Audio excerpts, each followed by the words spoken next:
called for the franchise to be put under public control, and we're pleased that that's going to happen from the beginning of next month. Looking to actual investment or change that will improve things. We're on the brink of making a big decision about the future of buses in Greater Manchester. And change is coming. The thing that's still to be decided is exactly how are we going to change them. We've got different options that we could use. But make no mistake, we are moving towards a very different bus system. And in my mind, what I want to do, if I win a second term as mayor, I almost want to make buses and Metrolink one system. So I know, we don't have Metrolink here in the borough, but if you picture a reformed bus system that runs in the same livery as Metrolink and is part of the same ticketing system as Metrolink, I think that starts to get you towards a much better public transport system of the kind that people have in London. So that change is coming and is a matter of a number of years away rather than decades away. When it comes to bigger infrastructure, I would support what was said by the government. In fact, I wrote it down very carefully when they came here and promised us Metrolink. I stand ready as mayor to deliver it. And in fact, I was meeting the leader of the council today, discussing how we're going to take a plan forward. To finish on your wider points about how the city doesn't sort of suck all the life in, I think there's really interesting plans emerging here for Bolton town centre. And in some ways, you're not far behind some of the other towns. I'd say the town that's most at the forefront of this is Stockport. And in Stockport, I've offered a mayoral development corporation where we've set one up. And this gives you fast-track powers over planning and helps speed up development. And through that, we're trying to bring the Metrolink to Stockport, as well as building lots of new homes. TFGM are building a new interchange. We've got the cycling and walking investment going in. I've offered to the leader of the council, I'm more than happy to set up a Bolton Mayoral Development Corporation to bring that, to build more homes in the town centre. Because if you get more people living in the town centre, you bring more life into the town centre, a different kind of leisure offer, retail, food and beverage stuff. I think that's a good thing. But also, I think you do want startup space. You want business space, don't you, as well, in the heart of the town. So, this is part of our vision. Devolution is not about strengthening the city at the expense of the towns. I think cities and towns can thrive together, because the truth of the matter is, the reason why Stockport is doing well at the moment is because of the price of flats in Manchester city centre. People want a nice modern apartment, but they can't afford what they cost in Manchester. So now Stockport is being the first to benefit from that type of development. And I think you could look at Bolton and Rochdale being not very far behind that at all. So I absolutely get where you're coming from. Connectivity is the key. And, I think finally we can see a different public transport system emerging here from some of the chaos that we've had in recent years. So talking of connectivity, what's your view of the Prime Minister's announcement around HS2 and Northern Powerhouse Rail? Well, it sounded like he'd been listening to me, because in many ways he was reading back to me a lot of what I've been saying in recent times. I've argued that HS2 alone wasn't the solution. That we needed more than anything, an east-west railway across the north of England. And it's been frustrating these last 3 or 4 years to be trapped in this very narrow debate about HS2, when what we need is a much more ambitious railway that goes east-west and north-south across the north. And I heard the Prime Minister speak passionately about that for the first time this week. So I don't make politics in this role. If the government does the right thing, I'll say so. And they did the right thing this week, in my view. And he and I had spoken before he made his statement, and he said he'd spoken to me. And I think sometimes the public want to see politicians working in that way, where it's for the good of our region. So I'm really pleased now. In many ways, I want to prioritise the East-West Railway. That's the bit that really doesn't work. The North-South thing could be better, but it's not the first thing you would change. I almost want to kind of build an East-West Railway across the north and then bolt in HS2 at some point so it all connects up. And that's what I'll be arguing for. And I think we've now made a breakthrough this week with what the Prime Minister has said. And do you think the North is speaking with one voice on that, or is there a danger that each city region fights for its own bit from Westminster? Well, at the risk of flattering my trying to butter up my question, you've helped us do that. So the MEN, when you came out with the front page alongside with all the other northern newspapers, Power Up the North, I don't know if people remember seeing that.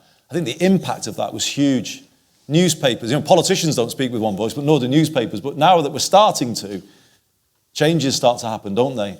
So the newspapers deserve great credit. But we then have brought together the Convention of the North on the back of that campaign. And across the different political parties, across the different geographies, business and politics together, the North is actually now speaking with one voice. And I've never seen it before in my lifetime. I was in Parliament for 16 years. And to be honest with you, the North never used its political muscle within that system. And I'll tell you why. Because Parliament is all organised on party lines. It puts party before places with the whip system. So Northern MPs don't ever kind of get themselves organised as a caucus, if you like, to get the best for the North because of the way Parliament is set up with the whip system. I think breaking out of that and doing what we're now doing with the North getting more organised in a different way, I think this week you saw the first major evidence of mayors, combined authorities, devolution, changing the decisions that are being made by Whitehall. They're feeling the power of the North for the first time in my lifetime, and maybe for many other people in the room. I think some real change is starting to happen. The Northern franchise decision was another example of it. There is no way Whitehall would have put that franchise under public control 2 or 3 years ago. They wouldn't have even addressed the issue. They'd have let that just carry on as a failing service. But I think we're now getting heard, and not before time. Okay, we're going to change tack a little bit here. We've got a Billa Ahmed in the room. Here we go. Have you got a question for us? Just wait for the microphone if you can do. Thank you.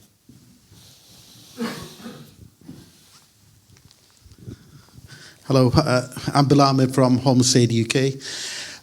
So many homeless people are being helped with the ABEN scheme, but there are many who've got complex issues who are still on the streets. We were out on Christmas Day and 87 people in doorways. Our team goes out on Tuesday and Thursday morning, and we find these in doorways in Manchester, Bolton, and what can be done with these people? Well, it's a really good question. Thank you anyway for everything that you're doing, the concern that you're clearly showing. For those who don't know, ABEN is the scheme I've launched called A Bed Every Night. This is our major kind of initiative to respond to the crisis of rough sleeping. And it's been running now since November 2018. Tonight in Greater Manchester, across Greater Manchester, about 500 people will be in A Bed Every Night accommodation. So we are literally scrimping, saving, going down the back of the sofa to try and find money to keep funding this, and we will, because it's clearly working. On the figures, I take your point about too many people out there, definitely you're right. But on the government's count in November last year, we recorded 151 people across our 10 boroughs sleeping rough, and that was a verified account by the government. That's a 37% fall, 2018 to 2019. And all of our 10 councils have done another count in January, and it's now fallen again to 111. So A Bed Every Night is definitely working, but to answer your question directly, it's not right for everybody, because some people, as you say, have very significant needs, often related to mental health, addiction. Perhaps they have unresolved issues with the criminal justice system or Greater Manchester Police, which can make it a very difficult thing to try and come up with a solution for people. But I want to assure you of this. I go out in the city centre too. A couple of weeks ago, about 3 weeks ago, I was out at 4 a.m. in the city centre, doing exactly what you are doing to get the really accurate picture of what's going on. The daytime doesn't give you the accurate picture because there's different issues going on there with begging and other things, but that gives you the real picture.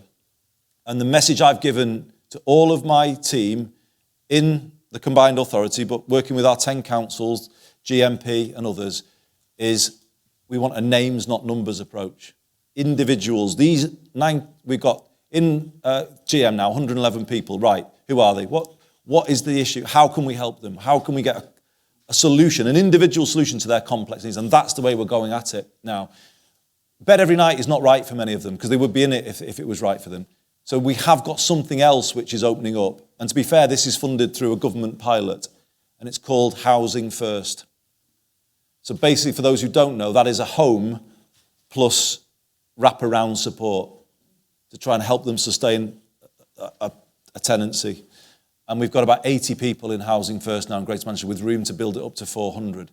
So for those individuals that you were describing, I think it is Housing First, but actually it's also getting our mental health services, working with GMP, working with police and probation, and the Deputy Mayor who's here is doing a lot of work on that to come up with cleverer, more individual solutions for those people. So we are making progress, but we're not where we want to be. And as far as I'm concerned, one person out on the streets is one too many.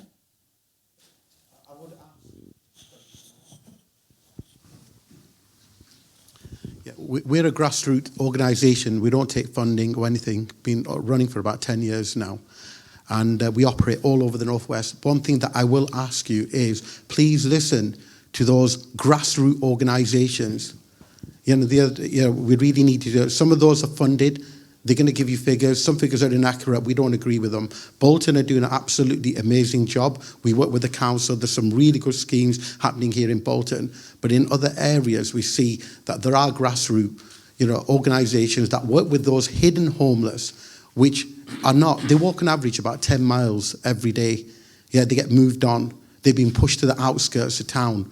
And these organisations, so I will ask you, please listen to those people that work at grassroots, not those that are actually funded, by the government, by the council and stuff. Yeah, no, it's a fair point. So I've got an organisation called the Greater Manchester Homelessness Action Network, which is an open forum, and we hold it every quarter at Salford University. And that is for anybody who is involved in homelessness to come to. What we try and use that forum to do is create a common cause. Not one group doing one thing and another. We're trying to get everybody pulling in the same direction. If I'm honest with you, some grassroots organisations do things which we don't necessarily feel is the right thing. Handing out food or sleeping bags sometimes isn't necessarily the best way of supporting people. So, we do have to kind of have a discussion with people about what is the best way to support people, and how can we then all do the same thing. Greater Manchester Police, actually I just mentioned this because the city centre team have just launched a really interesting new service which the Deputy Mayor and I are funding on a pilot basis. And it's not about criminalising people who are homeless or begging. It's about giving them quite assertive but pretty good support. So it's a daytime service that's being run in Cheetham Hill. You're nodding and clearly you're aware of it. And we think that too may be part of a solution. No one thing solves this, does it? I've learnt that. You're going to have a mix of policies and a range of support. But I am saying always, we start with a supportive approach. I do listen to voices. On our, it's not just the organisations, by the way. On our homelessness programme board, we have people who have been recently homeless, guiding Greater Manchester policy. And, that will always continue. I'll give you my word on that. I've made a personal commitment on this issue. I'm going to see it through. I do donate part of my salary, 15%, to the Mayor's Fund and a bed every night. I've said if I get a second term, I'll donate 15% every single month for the full duration of a second term, because I'm not asking anybody to do anything that I'm not prepared to do myself. And I think that's what we're trying to build here. It's deeds, not words. What are you actually, not the things you claim you're going to do, what are you actually going to do to try and move this situation? So, it's not yet where we want it to be. I accept that. But all I can say to you is my commitment to doing something is absolute. Sorry, can we just have the microphone? Just one last comeback on this, if we can, do. No, it's good. It's interesting. Thank you for your like telling you need to make friends, and some of these grassroots we do go out. We do give sleeping bags to those that do definitely need them, who we work with. If they get wet, but you need to make friends with those people. Telling them not to give sleeping bags, tents I understand about. Not give them food is not the answer, because a lot of these people who've got complex issues, mental health, they're suffering from social anxiety. They don't want to go to the shelters. They don't want to go to any of these organisations. I know you've got teams that are going out, but you need to really work with them as well, because we have a group, and a lot of people were very upset with an interview, what happened the other day with a couple of organisations. It was, I think, on the radio or something it was. Right. It was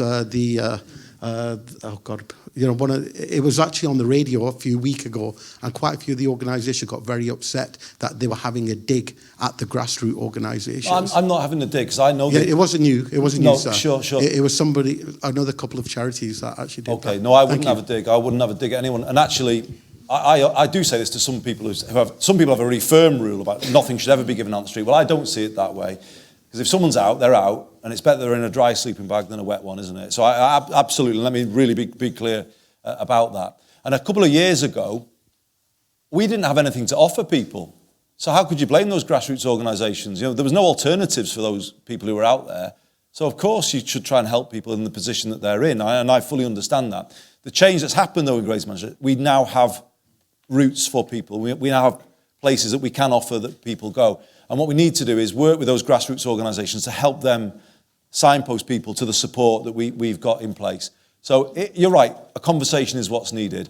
And we need to agree amongst ourselves and as much as we can pull in the same direction. But we are pulling in the same direction. Look at these figures. They are coming down. They are. The numbers on our streets are coming down. The official figures will be released across the country 2 weeks today. And I don't think any other place will record a 37% decrease in the number of people sleeping rough. So we're clearly doing something right, but we're not yet where we want to be. And, as I say, my commitment to it is personal, it's absolute. I will never, ever give up on this until we've ended the need for rough sleeping in Greater Manchester. It shouldn't happen in this day and age, in my view. We're wealthy enough to look after everybody every night of the week. That's great. Thanks for the points that you've raised there. We've got a question coming in from Alan Jennings. I don't think he's with us tonight. It's quite a tough one, this one. So thanks for being so kind about the Power Up the North campaign. No worries. But this is Alan's question. Okay. And it says, without using your favourite line of blaming government cuts, what 3 things have you done for Bolton? And forget free travel for 18-year-olds, as this has been subsidised by the £10 increase on bus passes for pensioners. Well, he's not right about that. He really isn't right, because it hasn't been subsidised by that. And to be honest, I've just come from Bolton College, where they cooked us a brilliant meal, the students. We were celebrating the success of the students. And they were all telling me how ARPUs has changed their lives. So I think he's been a bit harsh there. But OK, I'll go with it, and I won't mention that. So what have I done for Bolton? Well, a big call was to change the Greater Manchester spatial framework, because it wasn't acceptable to a lot of people here, and I did do that, working with the former leader, Linda Thomas, but the recent leader. And I think we've come up with a plan that's better in terms of what people would accept. Farmworth Town Centre Challenge I launched, and there's real progress I was hearing today, and the chief executive's here, I know he's been doing a lot of the work on this, Tony Oatman. There's progress now in terms of Farmworth, and we hope there'll be some movement there quite soon. I've committed a lot of money to new cycling and walking schemes in Bolton. Doffcocker to the town centre, I think, is one of the main schemes, but there's others as well. That's a major investment. Bolton Interchange, major investment by Transport for Greater Manchester in the town. I think the Northern franchise, the measures we took there were initially for Bolton residents, to be honest. And we're in discussions with this fine university, of which I'm proud to be a doctor, to invest in a new medical school. And we're hoping to bring those discussions to a conclusion quite soon. So I could go on. I won't go on. I think you got to 3 there. So okay. That addresses the question. And you didn't mention government cuts, so well done on that one. I think it's probably time to go to the audience now. Does anybody want to ask a question from the audience? Just stick your hand up and we'll get a microphone to you as soon as we can. I think it's top right. If you're just going to say your name and then ask your question. Hi, I'm Lily and I'm with Bolton Youth Council. If you serve a second term as mayor, do you reckon you'll be able to fund the ARPUs beyond the 2-year pilot? I hope so. To be honest, alongside homelessness, I'm most proud of the ARPUs, because I don't know if you've got it. I don't know if anyone else in the audience has got it. For those who don't know, this is a little piece of plastic, contrary to what Alan just said, that is changing the lives of 38,000 16 to 18-year-olds in Greater Manchester, because it completely opens up their horizons. We were just hearing from the college that more people are coming to the college from further afield because of ARPUs. It's more than a bus pass. There's links to, I don't know if you've used any of the opportunities yet, but there's tickets to, you have? Yeah. There's, Royal Exchange, Halle. Bolton Wanderers, is that a treat or not? I don't know. I probably shouldn't say that in this audience. Just lost about 20 votes there in one comment. But that's what the thing we're trying to do with ARPAS is we're trying to send a message to you that we believe in you and we're going to back you. You've been the target for cuts for too long by national governments. And I just think Greater Manchester's greatest asset is its people, and particularly its young people. And what I'm trying to do with the ARPAS is not just give you the travel to get to the opportunities, but basically to throw the doors open of the amazing places of Greater Manchester, to let you walk straight in and sort of find your future within those amazing buildings that we've got to offer. So, yes is the answer. The reason I hesitate is because we are looking at the cost of it at the moment, and we don't know the cost yet. As I say, 38,000 young people have got it. I think we're already over 5 million bus journeys that those young people have taken. And let me just say something to the slightly older people in the audience. As you say, well, why are we doing all this? You know, what's in it for us? We think that the ARPAS is going to halt the 30-year decline in bus patronage in Greater Manchester. It's bringing more people back onto the buses. It's actually the first step of reforming the bus system. You can't reform it if the numbers are going down every year. So what we're trying to do is get people back on buses, and by getting more people on the buses, we're going to shore up some of those bus routes that are at risk. I think it is the right thing to do. I think I've heard enough already that the ARPAS is changing lives for the better. You're nodding. I'm really pleased to see you doing that. But if I can just get a little bit, it's not really a platform for electioneering, is it really? But, you know, maybe challenge all the candidates at the coming election, myself included, about this issue. I want to keep it. And I'll be asking the 10 leaders of Greater Manchester to back me in keeping it, because I think it's the right thing to do for our young people. And I think, you know, let's have a debate about it at the forthcoming mayoral election, because I think if all of the candidates back it, then it will be here to stay. Very good. Any other questions? I think let's go to the far right. That's okay. My name is Elvis Young. Greetings, Mr. Burnham. Good evening. Are you serious about preventing pollution in the city, or is it a revenue-raising exercise? No, it's the former, not the latter. To explain, we are going to introduce a clean air zone in Greater Manchester next year. And actually, not necessarily through choice, through instruction. The government has given us a legal instruction, or I should say, the 10 councils are in receipt of a legal instruction to clean up the air that in many places is illegal. Polluted to illegal levels, and that clearly can't continue. So we have to do it, and we've bid to the government for money to do it, to change the way the transport system works.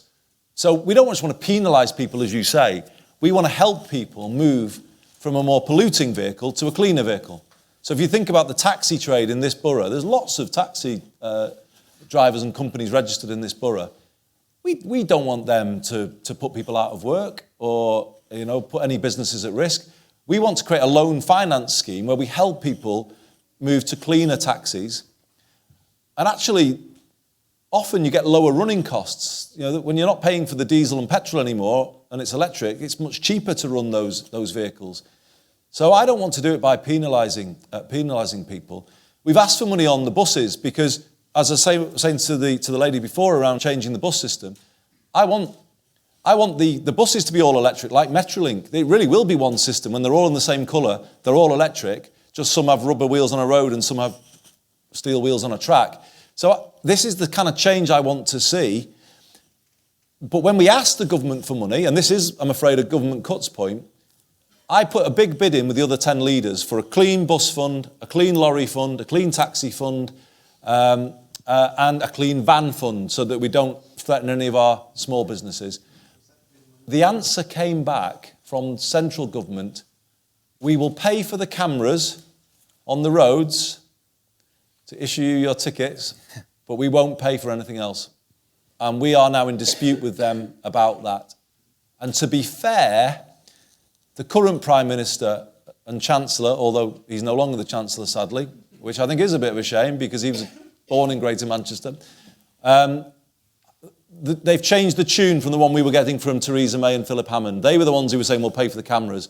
So I'm hopeful we will get some funding to help people switch. And I'm not proposing to include cars at this stage in this clean air zone. So, private car users won't be affected. But the City Council is actually looking at whether they would have a much tighter restriction on cars in the very city centre. But that really wouldn't affect the vast majority of people. So it's going to be lorries, vans, buses, taxis that might pay a penalty if they've not got a legally compliant vehicle by the middle of next year. And no, this scheme shouldn't raise any revenue, to be honest. The whole purpose of it is to get people to switch. We don't want people to carry on driving polluting vehicles. We don't want the pollution. We're trying to end the pollution. And if you see what I mean, we won't raise any money if there's no pollution, because then everybody will have switched. It's not a congestion charge. It's a very different proposal. But thank you for your question. Okay, it's a fair one. Thank you. I think if we can go to the top left. You've already answered some of this, but the initial question was, are you still planning to bring public transport back under public control? It sounds like yes. And if so, what plans are there to make bus services more available when needed and more reliable?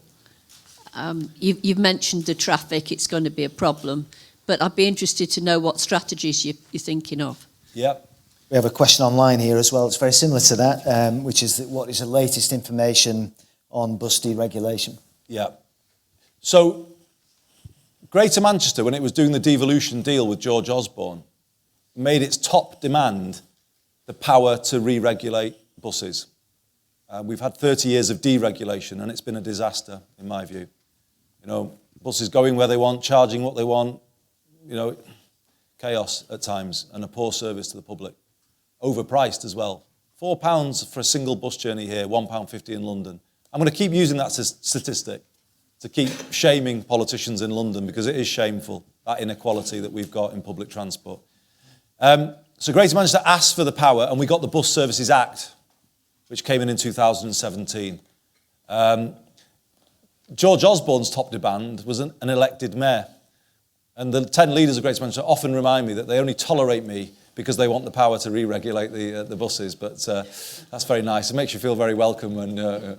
But joking aside, we've been looking now at our options. And we've got two broad options under the Act. We've got what's called an enhanced partnership, so a much closer relationship with the bus companies to get a more kind of agreed way of doing things, or the London model, which is franchising, which is more public control.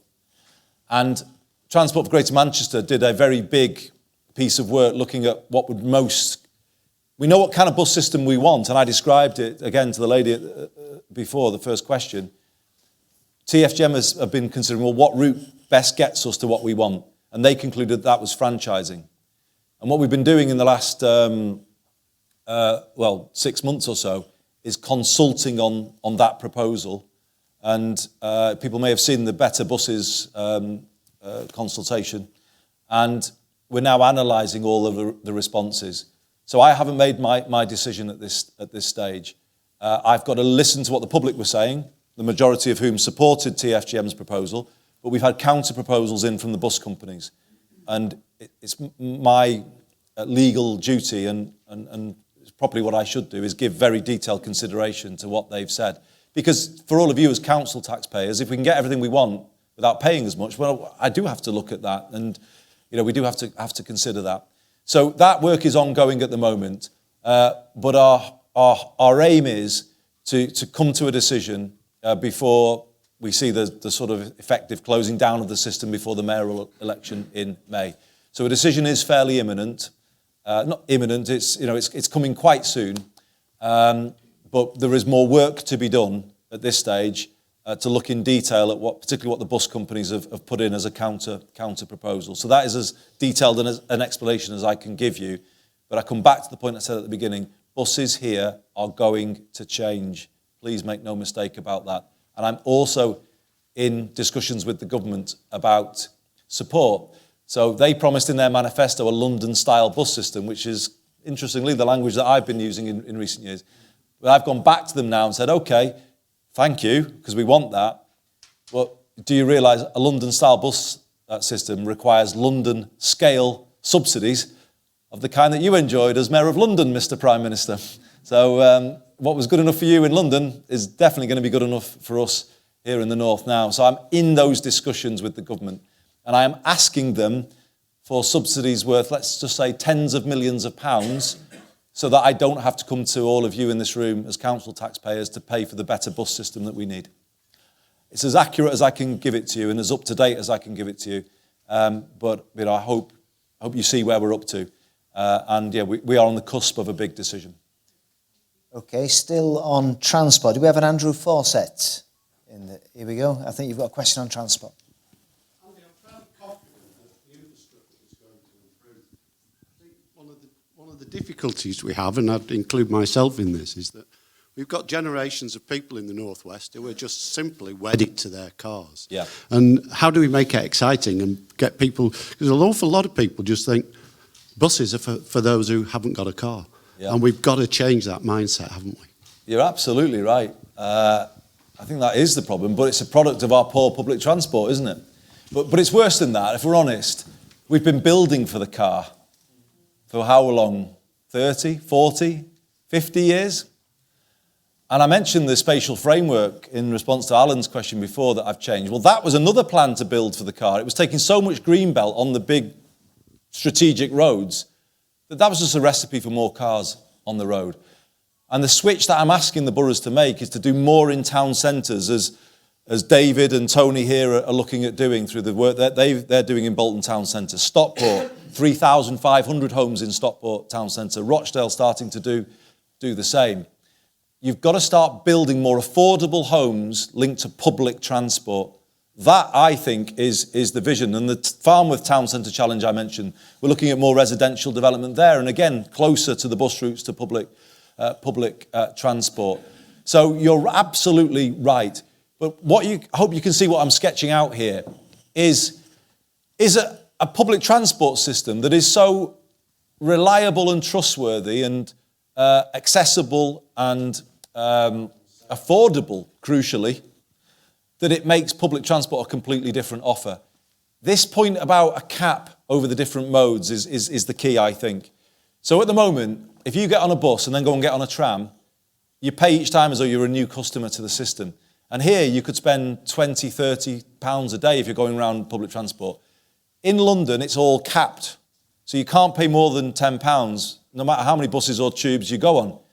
And that's what, if I'm going to get a second term, what I'm saying is I will have a London-style cap over bus and tram by the end of that second term, so that you could make journeys that combine both but not pay twice, if you get where I'm coming from. And that's exactly the same in most European cities, and we're going to be up there with them with a much more progressive, affordable public transport system, but also, crucially, an accountable public transport system. Because at the moment, the bus companies, the train companies, they're not accountable to you.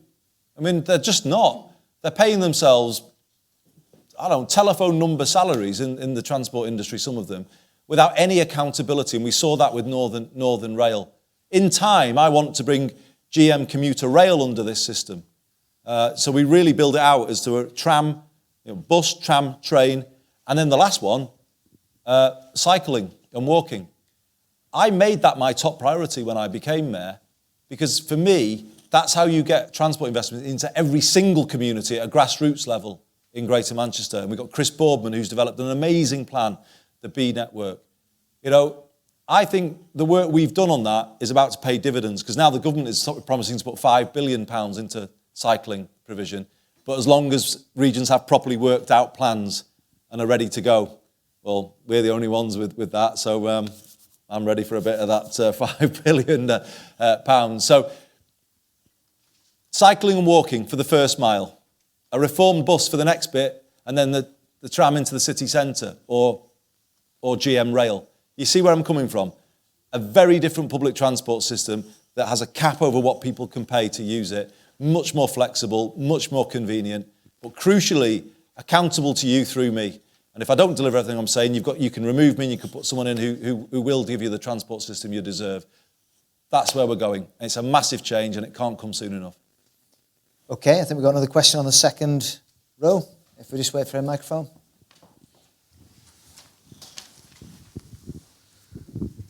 Mr. Mayor, my question is about bringing new businesses, new business creation into peripheries of Manchester in the new industry sectors. So my question is, why should a global small business or a new company to be set up outside Manchester? Because the Manchester's pull is so big and the brand is so big, not much happens in terms of new business creation around peripheries like in Bolton, Rochdale, Wigan, and so on. So in your next term, what are you going to do in terms of making that economic regeneration, small business creation, new business creation in outside Manchester across GM? It's a really good point, and it kind of occupies my mind quite a lot, because I'm very clear. I mean, people may remember me as the MP for Lee, so I've never been city-centric, if you like, and I always kind of saw the position of the town in relation to the city. I understand that very, very well indeed. And you know, I worked as the MP for Lee to get the Lee Sports Village built, for instance, because I wanted to bring that investment back in to the outer areas, and I want to work with the council here to do the same. I think part of it is rethinking our towns. Let's be honest now, and this is not easy for some people to hear, but they're not going to be the retail destinations that they once were. They're just not. You know, life has moved on, but we've allowed them to sort of almost carry on trying to do that, but ending only up with fast food and bookies and whatever, you know, because the people aren't there anymore to come and take the shops. So I think the remodelling is what the Bolton council team are trying to do. You know, take some of that down, but actually replace it with modern residential, but also startup space. You know, attractive business startup space in the heart of the town, to bring in those young startups and those entrepreneurs in. And I would like to work with the council and the university on that. Salford University, I'm sorry to mention the competition, but if I can just mention something that they've done. They've created a building that offers free startup space to graduates coming through who want to set up a business. And, you know, that is something, George looks like he's already doing it, which is nice to hear. But, you know, that we'd want to encourage you or help you to do that. But I think we need to go a bit deeper. And, you know, it's great to see young people here tonight. I think it's still quite deep in the northern DNA that we expect to be employees rather than employers. We don't grow up expecting, do we, to run our own businesses.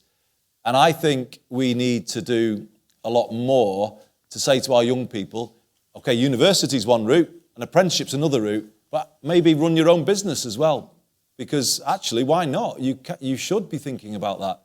So I think more business startup space in schools as well is another way in which we should go to build a more entrepreneurial culture within our young people. So I'm really interested in a conversation with the university and the council about this, because I keep saying if I get a second term, I don't take anything for granted. If I do, this is exactly the kind of thing I would want to really kind of move on very quickly.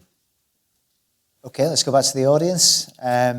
I think I've been very patient on the back row there, so if I could just go to the lady on the back row there.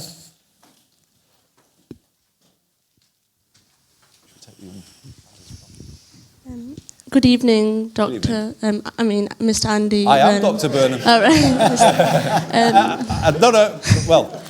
I am a doctor in the house, thanks to the university.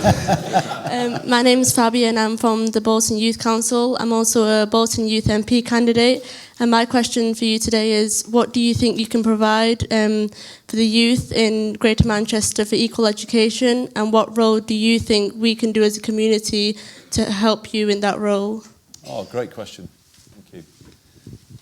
I know you wanted to ask questions as well, but should we come to, if that's Darren's okay? We'll move the microphone onto the... I'll take them both together, if that's okay. Yeah, take them both. I know you had a question as well, but I'll answer them both together. Hi, my name's Xander and I'm for the Youth Council as well.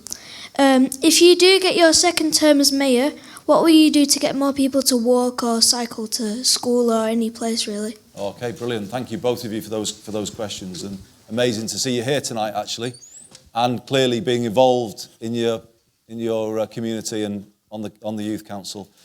That point you raised about more to create equality in education and equality of opportunity is something that I really think about a lot. Going back a few years, I was Shadow Education Secretary when Michael Gove came in. And I'm not going to get all party political, but I do think he did something which was quite damaging, in that he really skewed the whole school system towards the university route. You know, that became like the be-all and end-all. Now, universities are important, and we're in one tonight, and we love what they do, and we support them. But it's not necessarily right for all young people. And those who were not on the university route, who might want a technical qualification, got treated pretty much as second class, and they didn't get as much attention off the schools because of some of that focus on the university route. And I've been using my role to try and correct that. And what I said I wanted was what I called a UCAS system for apprenticeships in Greater Manchester. So if you are on the university route, it's all pretty clearly laid out in front of you from school onwards, what you need to do to follow your dream. If you want a degree apprenticeship in an amazing company like Howarth Air Technology, where we were today, amazing Bolton company, I don't think it's as clear at all what you do. It's not spelled out to you, is it? I don't think young people can see the amazing digital and tech jobs that are on offer in some of those skyscrapers in Manchester city centre. GCHQ just arrived here last year. Biggest intelligence and security organisation in the world. Amazing opportunities. Again, I don't think we know enough. So to correct this, I've recently launched something called GMAX, Greater Manchester Apprenticeships and Careers Service. And the idea of GMAX is to create that UCAS system for apprenticeships and show you as young people all of the amazing opportunities that are there in Greater Manchester, so that you can kind of see what these employers want from you in terms of qualifications. So you're not just following the English baccalaureate if you don't want to. You can say, okay, well, they actually want engineering or ICT, which aren't the subjects that the school are telling me to take. And then you can sort of find your pathway to where you want to get to. It was National Apprenticeships Week last week, and I was in the city centre on Market Street with a group of companies and young people who were ambassadors for apprenticeships in Greater Manchester. And one of them was a young woman, 23, and she works for a chemical company on Trafford Park, and she's about to get a first-class degree from Manchester University in chemical engineering, age 23. She owns her own flat, she has no debt, and I think that's not a bad position for her to be in. And you could argue a route that would be more attractive to some young people than the traditional university route of going and taking out all that debt and tuition fees and everything else. So that is my answer to your question, GMAX. We want you to have GMAX with all the opportunities there, and then the ARPUs, which is your passport to go and get those opportunities. That's what we're trying to build for you. Without major government support, because the government hasn't really helped us with any of this, we are trying to build a new support system for our young people, connecting you with the opportunities and then giving you the way to get to those opportunities. And it's early days, but I hope you can sort of understand where we're coming from. It's so that every young person growing up here can find something that's right for them, and they can feel they've got a place in Greater Manchester. On the second question, it's something that worries us a lot, because you said, what more can we do to promote walking and cycling? I don't know if you've ever seen Chris Boardman on the television. He's our cycling and walking commissioner. I'm going to tell him to come and meet Bolton Youth Council, by the way. I like filling up his diary for him, but that's another assignment. He can come and talk to you and explain what he's doing, because he's developed some of these schemes that I mentioned before in Bolton. He points out quite regularly, and this goes back to the question about the car, setting everything up for the car. Every year in Greater Manchester, there are 250 million journeys of less than 1 kilometre that are done by car. Less than 1 kilometre. And clearly that's not ideal, is it, at all? So we are about doing something about it, and the something we're doing is the B network, which is segregated cycling provision. That's the key, I think. I don't know your mum and dad, but I don't think they'd be much happier with you going on your bike to school if it was just white lines on the road. I think they'd be happier if there was a big curb between you and the cars. And I think that confidence is what might make the difference, I think. So that's one thing. And the B network is really getting going now and really being built out. The second thing we're looking at is a bike hire scheme, including electric bikes, that will link into the integrated transport network that we're trying to build. But there's other things too. I think we should stop this pavement parking we get all over. I don't know what everyone else feels about that, and maybe some motorists in the audience won't like this, but what gives the motorist the right to pull their car almost completely over the pavement? Did you see this in your community? I mean, if you're with a buggy or in a wheelchair or on a mobility scooter or whatever, well, yeah, but actually it might even trap you at home because you're so worried about trying to get on the road and getting around it that you don't even go out, and that can't be right. So I'm kind of wondering, and I'm kind of only saying wondering because I don't want a big backlash about it, but I kind of feel we should be starting to ban pavement parking here because pavements should be for pedestrians, not for cars. Cars have got enough space on the roads without taking the pedestrian space. So maybe I need to do a consultation with Bolton Youth Council on that and see whether you support me on it, because some people won't like it. Some people think they should be able to park on the pavement. But I think the time has come to start challenging some of this stuff and really promote the best thing for everybody, which is cycling and walking. Very good. Thank you for the questions. I did promise I would take questions from Facebook as well. Technically, this is out of your remit, so I'll make it a quick fire one.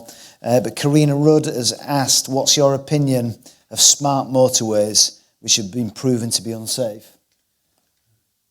Not working.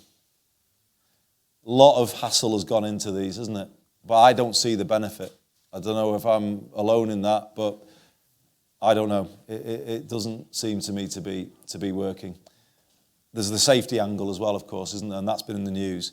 I think as a minimum, they need to create more lay-bys so that if people do kind of grind to a halt, they can at least use the last bit of whatever to get into a lay-by. You know, I think there's a lot of change needed there. But on the M60, does anyone see a major benefit since it went smart motorway? No. Interesting. Yeah. I'll go to the lady at the back. There, just wait for the microphone. I haven't planned a question because I didn't think I would have to do it because I thought somebody else would bring it up first. Okay.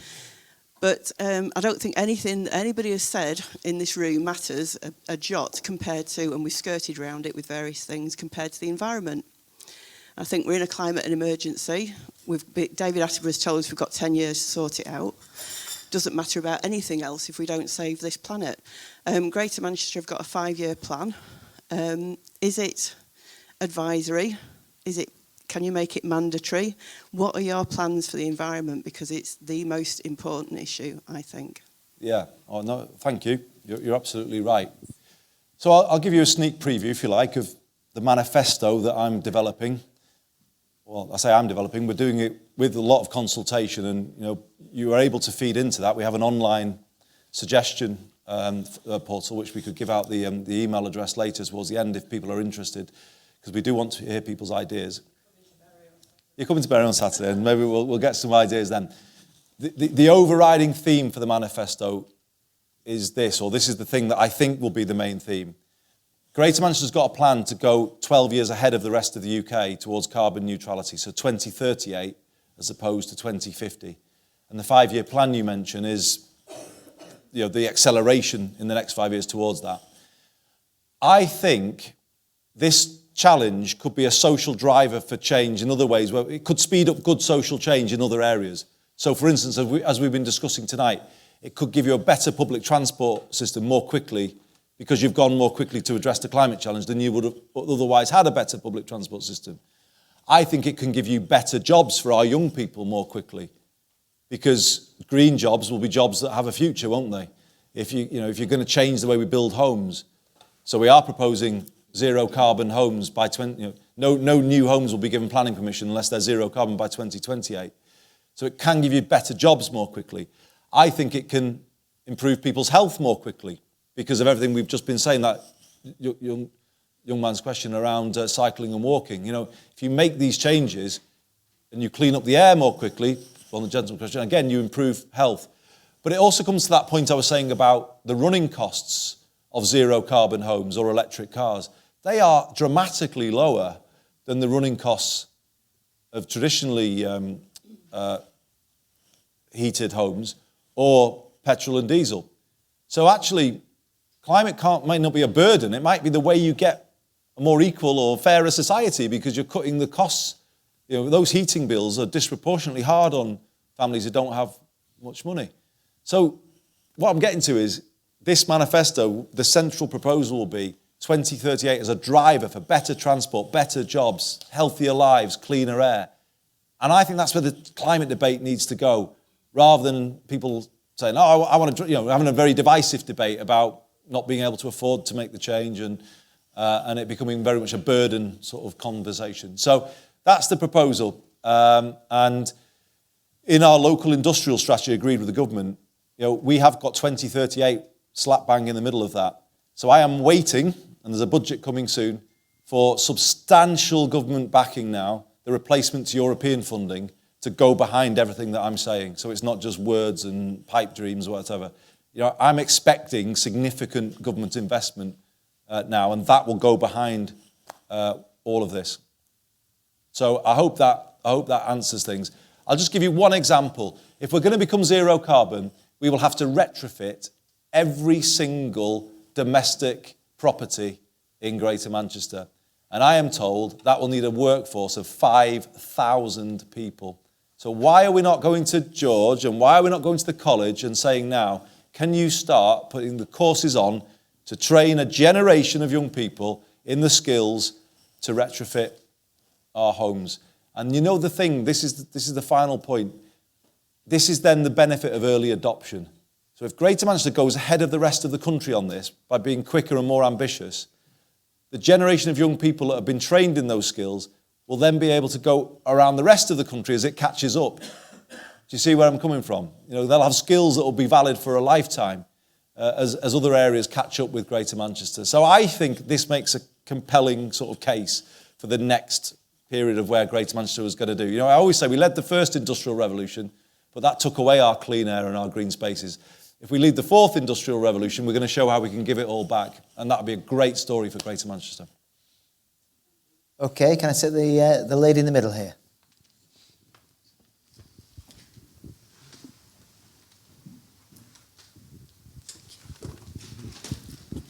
Hi. I stood as an independent for Lee in the last general election, and in my 6 weeks of campaigning, it was clearly obvious to me that Labour were in serious trouble, as it was proved right because they've got the first Tory MP that they've ever had. I could see that they were very disengaged from the Labour Party, all the usual traditional voters. What do you think Labour can do to regain those voters across all these northern towns, or really they could end up in opposition for an awful long time? You're right. You're absolutely right.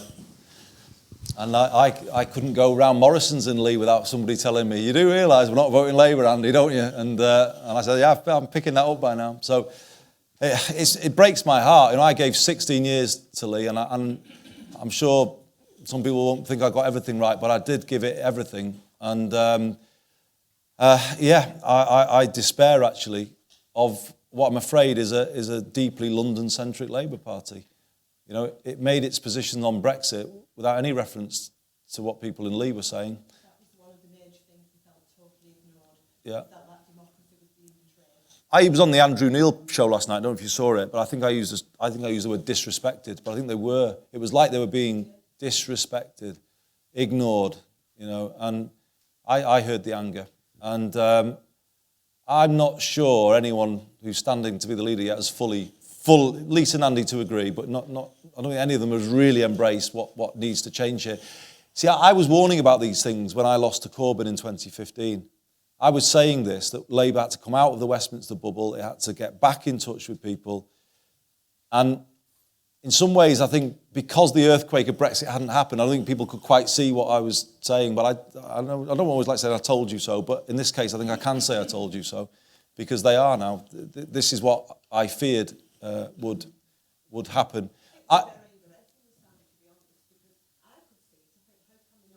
Yeah. Well, they didn't care enough, did they? So I tell you what was happening. They were sending thousands of activists to Southport and to Macclesfield and to Altrincham, places that they had no hope of winning. and Lee was going, a place that has been so loyal to Labour over the years that deserved much greater attention was, yeah. So I'd say I find it really, really painful, actually, really, really painful. So Andy, with that in mind, do you still have ambitions to return to Westminster?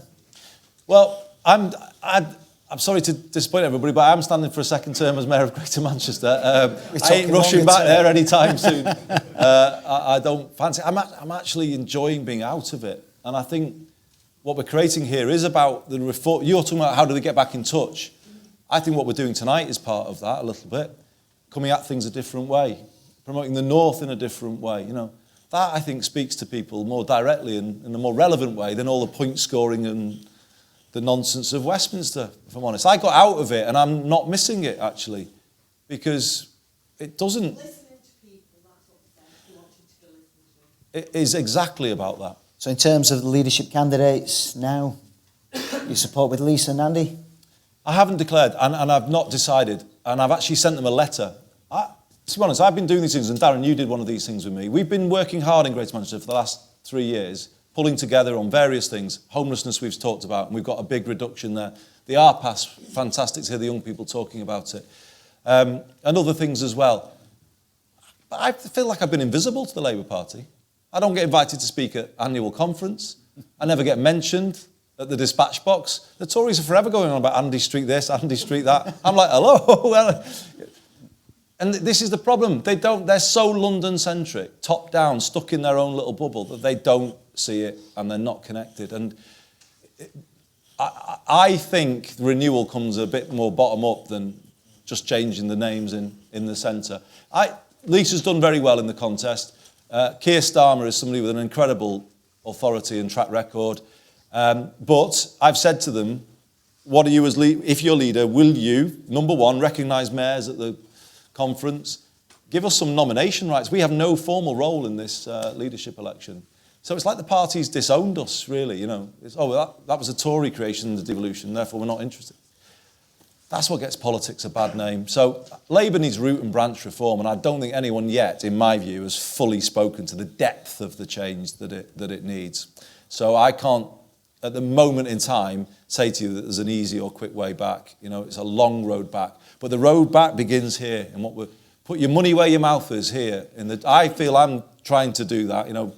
Don't just do the words, walk the walk, do what you say you were going to do. Go around the city centre if you're going to deal with homelessness at 4 a.m. in the morning and actually deal with it. And this is what politics has lost. They're all like this, aren't they? And there's no delivery and no backing up what they're saying. And I think if they don't kind of change soon, with all respect to any Green Party members of the Lib Dems in the audience, Labour will end up as a red version of the Greens or the Lib Dems. That's the way it's heading at the moment. And unless fundamental change is initiated by the next leader. Okay, we're going to change direction out of Westminster back to Bolton. We've got a question from Nikki Wilson-Cook. Can you please tell me what actions are being taken to combat the youth antisocial behaviour we're currently experiencing in Bolton town centre? My shopping centre is being targeted by youths, property being damaged, and my team experience abusive behaviour. I'm extremely concerned about the situation. Yeah, I've heard about some of the things that have been happening, particularly around the market, I think, and I know there's been a lot of concern there. So I'll just give a quick response, but we do have the Deputy Chief Constable with us this evening, Ian Pilling, who might want to comment, and the Deputy Mayor who I've mentioned, Baroness Beverly Hughes, Deputy Mayor for Policing and Crime. So I think maybe they just might want to come in with a bit. But here's something, without going into all the specifics, but I do know there's a lot of work going on, targeted work, identifying the young people responsible for some of this, and then working with both police and youth services and the council. The point I would want to just get over to people is around what is my job in terms of putting enough police on the streets to get a better response, particularly to issues like antisocial behaviour, which I think GMP would say they've just not been able, with the cuts that they faced, they haven't been able to follow up every instance in recent times. So we're meeting in your town hall tomorrow, the Greater Manchester Combined Authority, and we will be setting the budget for next year. And the proposal is, I'm sorry to have to say it to you, but we don't have a great deal of choice, I don't think, because we need more police. An extra £10 police precept on council tax. but we're not just going to take the money and not give you a commitment. What we've agreed with Greater Manchester Police is in return, because we have been recruiting, by the way, I've stopped the cuts. I've been asking people to pay a little more these last few years, and we've started to recruit police officers again. We were at an amazing event, weren't we, Ian, a couple of weeks ago, where we had 150 new recruits coming through the doors of the Albert Hall in Bolton, you know, to kind of bring through the new generation. It was an amazing event to be at. Because of that recruitment, not paid by the government, by the way, they've not given us anything yet. This is Greater Manchester's investment. We are going to guarantee to every local government ward in Greater Manchester a named neighbourhood beat officer and a named police community support officer. So that's our commitment at a sort of headline level. But I wonder whether Bev or Ian would just pick up the particular issue around the town centre. I don't know if... Microphone down. Thanks. Hello, everybody. I know when this happens, it's a really... Sorry, where's the lady who asked the question? I think it was a... No, I thought she was in the audience. Sorry, I was trying to speak to her. It's a really annoying and difficult problem very often when sometimes youngsters, sometimes older people behave really badly in areas, whether it's in your local park or in your town centre. It's really great to see the Chief Executive of the Council here tonight, because I do know in Bolton, as in other districts, there's a really strong partnership between the local authority, the police and other agencies, the voluntary sector. I was up here last week for a meeting with a number of voluntary organisations doing great work. And what they actually have to do is identify in any particular problem what the response should be. So it might involve trying to engage those young people and divert them into other activities.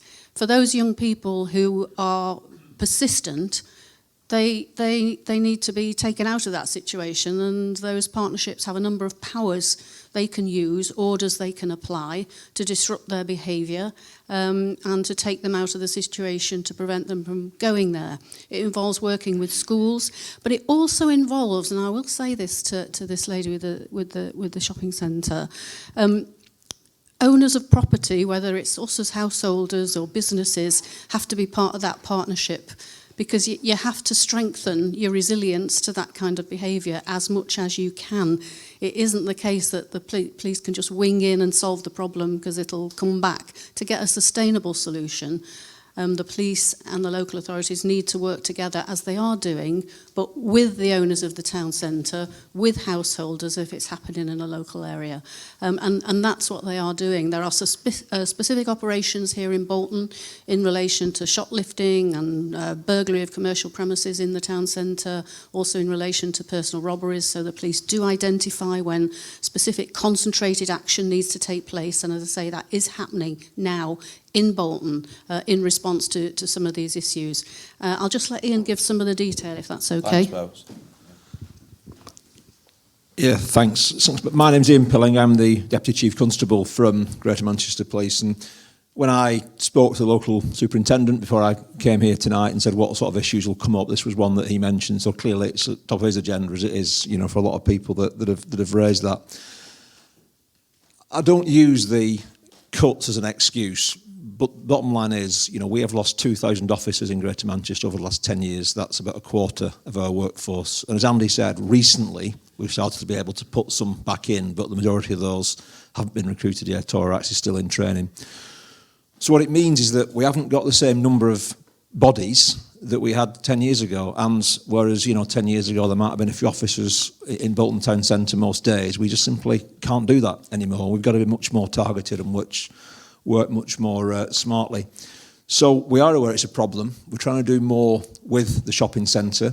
They must play their part as well as regards appropriate levels of security, CCTV. At the end of the day, they've got responsibilities. We are doing a lot of work with the council. The council have been stepping up to provide diversion, because at the end of the day, a lot of the time we can't actually do anything when we get to an antisocial behaviour incident if there's no crime being committed. We're simply moving people on and the problem just recurs. So it's really important that we're able to do work with the council around diversion. And over the last few weekends, that has been happening much more frequently. So we're doing all we can with limited resources that we've got, but we do need the shopping centre, the council and the other partners to work with us to be able to resolve that. Thank you. While we're on the, I guess, the subject of the police, can I ask, do you share the serious concern of police officers about the introduction of the new computer system in GMP? I certainly understand the frustrations and the concerns that colleagues have had. I mean, just to explain why, Greater Manchester Police changed the system, they've been operating with a system that dated back, I think, to the 1990s, 80s, and have been warned repeatedly by Her Majesty's Inspectorate of Constabulary that this wouldn't do, that actually it was posing a risk to public safety to carry on with this patched together system. So at some point, the plunge had to be taken towards a whole new world when it came to the operating system that they use, and that's been done. And yes, I think with hindsight, some things could have been done better. I think it's fair to say, as always in life, But having said that, they've undertaken a massive change that they needed to make. That in the end is also bringing some benefits. I know we only hear the bad sides of it, but actually it is an easier system. The more that people get used to it, the benefits are starting to come through. But just so we don't shy away from difficult issues, and we don't put a gloss on them, Darren, as you know. So the Deputy Mayor has commissioned an independent review of IOPS and the introduction of it from Her Majesty's Inspectorate of Constabulary, and we'll, in due course, be publishing that review. Because, I think, to be honest, it is hard. Ian just mentioned the cuts. I've been alongside Greater Manchester Police these last 3 years when we had, the darkest night of our lives on the 22nd of May 2017, or when we had the incident at Victoria Station on New Year's Eve, or the stabbing at the Arndale. Those are the moments when you know whether or not your police force is up to the job. And all I can say is in those moments, and I'm sure Bev feels the same, they've been outstanding, absolutely outstanding in terms of the quality of the response and the confidence that we have had in those moments through them. And that in the end is, obviously I judge them most by that. But equally, we have to manage other programmes as well. And I think this has been introduced, and that was a big achievement, but there are definitely going to be lessons learned. And I think there was a sense that officers were making points and they weren't necessarily being heard as quickly as they should have been. So, Darren, the MEN has rightly raised some of those concerns over the last few months. They will be looked at very seriously now by the independent review the Deputy Mayor has commissioned. And as I say, that will be published in due course. Okay, let's go back to the audience. Lady on the second row, just if you wait for the microphone.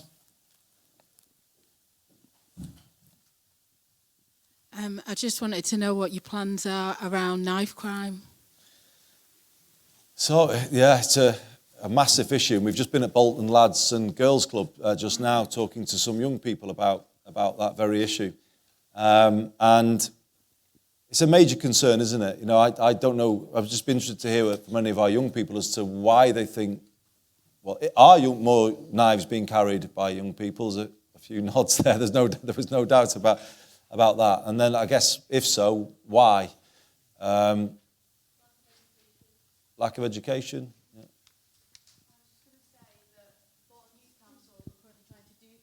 Knife crime, but we don't really get much recognition for it. We don't have many people high up in power hearing about what we're doing.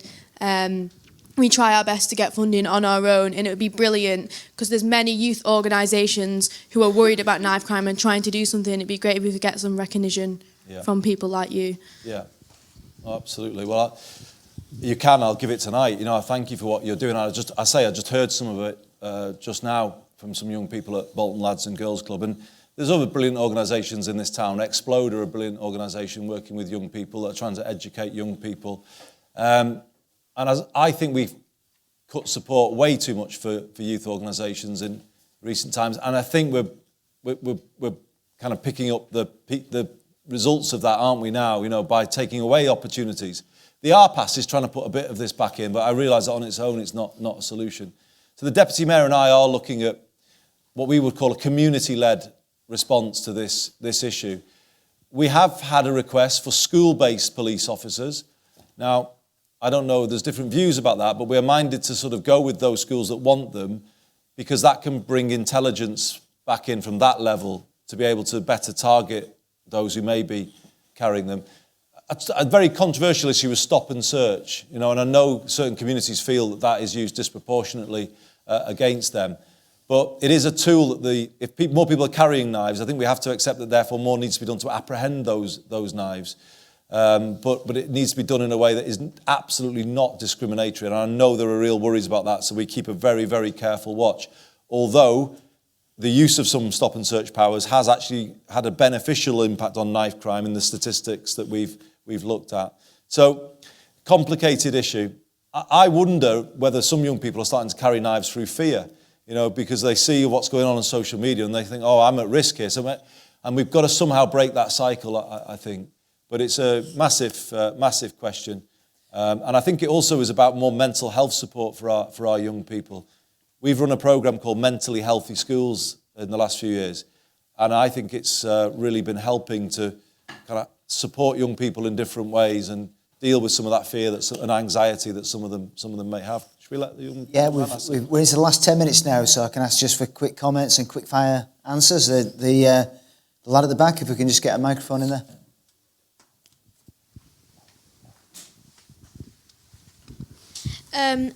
As my fellow person from the Youth Council said, we don't get enough recognition. We set up a campaign called Be Kind to My Mind.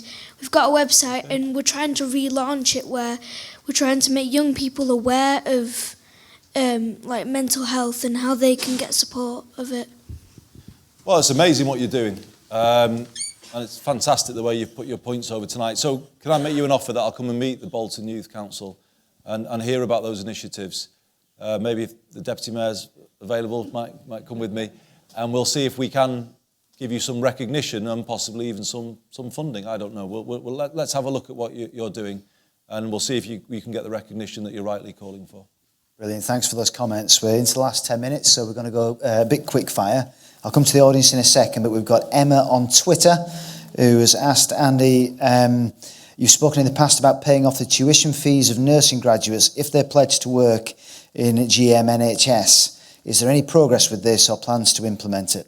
I'm still very attracted to it. The NHS said to me they couldn't see a way of funding it, but I think you can, because obviously you'd be less reliant on agency staff if you've got more guarantees of people who are committing to the NHS. So we've introduced a nursing guarantee. So anyone who studies nursing here at our 4 universities, including this one, is guaranteed a job in the Greater Manchester NHS when they graduate. I would like to take it a step further and say if they commit to at least 5 years here working in the NHS, we should maybe not pay off all of their tuition fees, but make a contribution to the paying off of their tuition fees. And it's something that I am still very committed to. And if the NHS is going to get a bit of an uplift of funding, as we're being told it is, then maybe it's a moment to revisit this issue with our NHS trusts. Okay, one more from here. We've got Mr. Khan, who says, if you get re-elected, what will you do to revive Bolton? It's about the town centre, isn't it? And it's about backing Bolton Council's plans for its town centre. It's about Metrolink to Bolton, which I'm absolutely ready to work on. It's about better buses for Bolton, more cycling and walking infrastructure that we've spoken about. It's about working with our grassroots homelessness organisations, and there are many, many people working in this town to combat homelessness. It's about climate and Bolton being a leader when it comes to rising to the climate challenge. So yeah, I love Bolton. I always have done. Lee has a nice affinity with Bolton. Most Lathers are Bolton Wanderers fans as well as rugby. Just go to the lady at the back. There's a second bonus question. Just a very quick point about cycle lanes. You mentioned getting people to take the cars off the pavements, but quite often when they're doing that, they're actually parking the cars in the cycle lanes. So the cyclists are cycling up the pavement.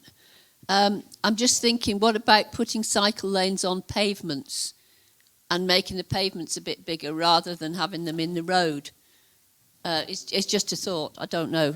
Yeah, I think TF Gemma here tonight, I don't know whether Bob wants to say anything, but I think Oxford Road, if you look at what they've done there, is almost the gold standard, really, because what it tries to do is create space for everybody, proper space for everybody, pedestrian space, segregated cycle space, and then the road.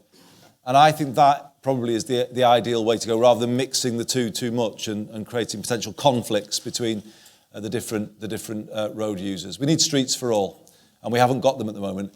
When I talk about pavement parking, the Mayor of London his teams can ticket cars that are on pavements. Now, this may not make me very popular, but sometimes you have to do some tough things to get the changes that you need to see. And I want to work with our councils. I think we need those powers, actually. Not on every road, maybe, but on roads main roads that people want to walk down. I don't think pavement parking on those roads is acceptable anymore. Okay, let's go to the gentleman there in the third to back row. Hiya. Thinking about infrastructure projects, are there any long-term plans for Metrolink and Merseyrail to come together and create an alternative tram or train service between Manchester and Liverpool along the Liverpool, Kirkby, Manchester Victoria line, linking two brilliant cities together?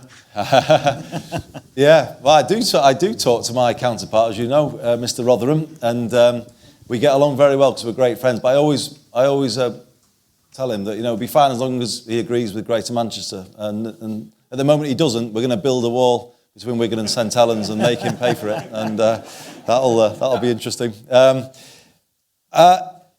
we're talking about GM Rail, but as you say, they already do have Merseyrail. Merseyrail is one of the most successful rail systems in the country. With this northern franchise coming under public control, Steve and I are going to argue, first of all, that it's split along the Pennines, and we start to get a northwest operation. And I think that might be a stepping stone to what you're saying. I think ultimately it's the travel to work area that matters, and it's the GM travel to work area that I think we're most interested in. But there definitely are shared routes between Liverpool and Manchester that we could jointly operate. So all of these are options, and I don't think there are any firm views yet. But yeah, we want a transport system that links up not just in Greater Manchester, but obviously between the two cities.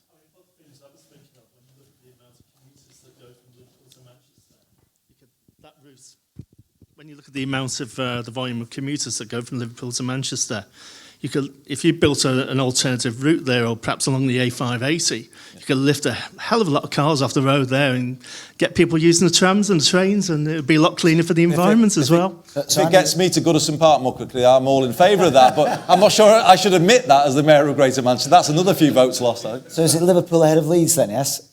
I think so. No, see, my loyalties go like this. Greater Manchester, number 1.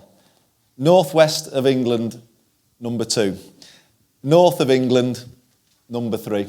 Okay. And then the rest comes somewhere after that. We said quick fire, I won't challenge you in any of that. Can we have a question here from the gentleman in the third row? Just microphone on its way. And I think I've got time for probably maybe 2 more after that, so if you get your hands up quickly. You mentioned earlier about how you were in favour of Northern losing their franchise in favour of public ownership. Given some of the issues that facilitated Northern losing their franchise, would there be a danger of the same problems occurring for the incoming franchise? Yes, definitely, because a lot of it was infrastructure related. And that is a fact. And it wasn't, everything that happened wasn't all Northern's fault. But some of it was Northern's fault. They kept saying, oh, no, it's not us, it's not. But I'm sorry, they took on a franchise to run a 7-day rail service. And by the end, they were running a 6-day rail service because Sundays were just decimated. And they just didn't have enough drivers, they weren't training them, chaos, as we know. So it was Northern's fault, but also there's this ongoing issue of the bottleneck that is Manchester city centre. And I'm going to be knocking on Darren's door in a couple of weeks as we get closer to the budget, because unless you put investment into the Castlefield corridor, you are not going to solve the issues, some of the issues that affected Northern and Trans-Pennine. We need investment down that corridor and 2 extra platforms at Piccadilly. And that project has been reviewed and reviewed and reviewed by Network Rail because it doesn't want to do it and wants to get out of it. But I'm sorry, they made a right mess of this. They built the Ordsall Chord, but not the other capacity, and hence we're in this ridiculous situation. So I keep saying this, if Boris wants an example of a project that is a shovel-ready project that will bring benefits to the whole of north of England, that investment on the Castlefield corridor is it, because it will benefit everywhere through more reliable trains all over the north.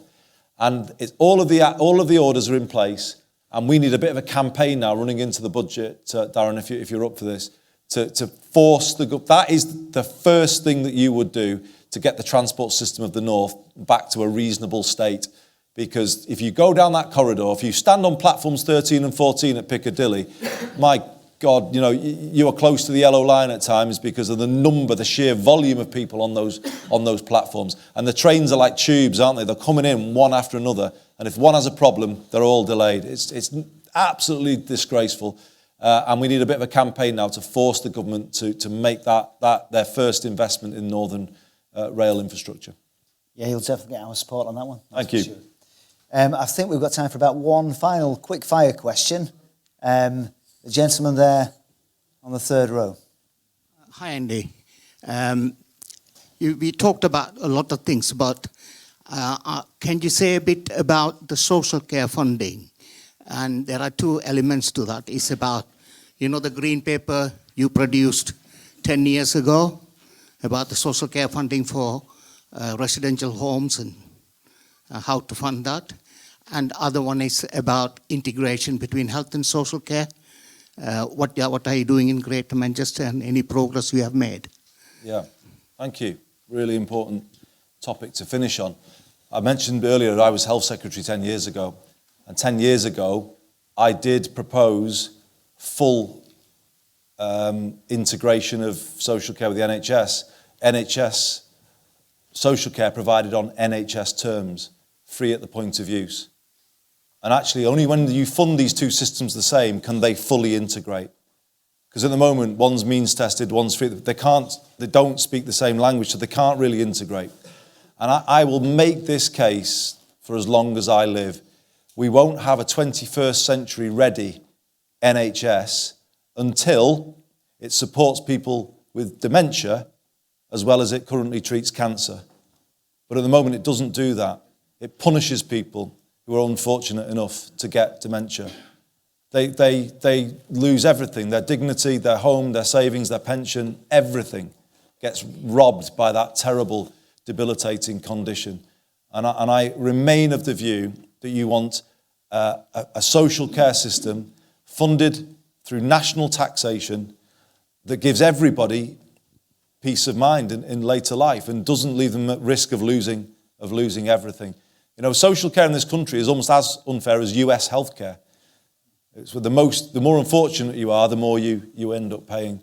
So I remain very committed. The 10-year anniversary, actually, this month of that it was a white paper, actually, I published in February 2010. And this goes back to the lady's question, actually, about politics and the state of it in this country and the pettiness of Westminster politics, the point scoring. That white paper was actually scuppered by...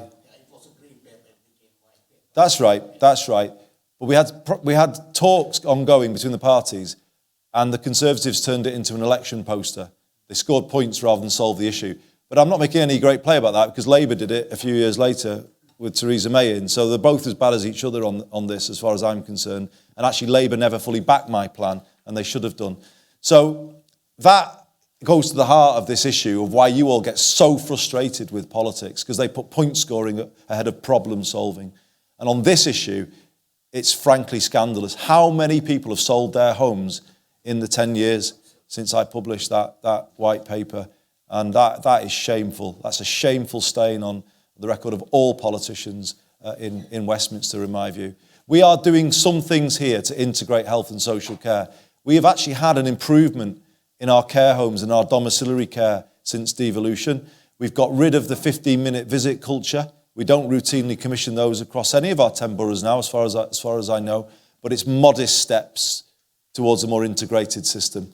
And I can only say to you that I'll never stop making the case for a national health and care service, all of it, that treats dementia sufferers the same way as it treats cancer patients. So, thank you for all your questions tonight, everybody. Thank you so much for coming. But I think, to go back to the lady's point, I don't know if everybody agrees with this, but this is part of the renewal of politics, I hope. we've got a mayoral election coming. Other candidates will be available. I think this is the last question time that I will do in my term now before we go into that election period. But I think Greater Manchester is the only winner from this, because everyone is debating issues that are right for us in this place. And actually, I think we're using devolution to get more support for young people, cut homelessness, rise to the climate challenge, get better buses and public transport. You know, I think it's beginning to work. I hope you feel the same too. Devolution is working in Greater Manchester and across the country, because we're also forcing the government to make more decisions for the North. So by being here tonight, you're a part of it. You're contributing to it. The website, Kevin, for the manifesto, if people are interested, is? Our manifesto, number 2, consult.commonplace.is. We'll put that out on my Twitter tonight so people can see it, so you don't have to. But it is a link for everybody. It's not just for people inside the Labour Party. Anybody can send us their ideas, because what we keep saying about this is Westminster does to people. When you're that far away from communities, you can only dictate to people. We want to do with you. We might not get everything right, but we want to listen to you in forums like this, take your ideas, and then come back and try and bring forward policies that at least have some degree of consensus around them. So if you feel minded to do it, please send us your ideas. Thank you so much for coming tonight, and thank you, Darren, for hosting it so well. Thank you. Thank you to Andy.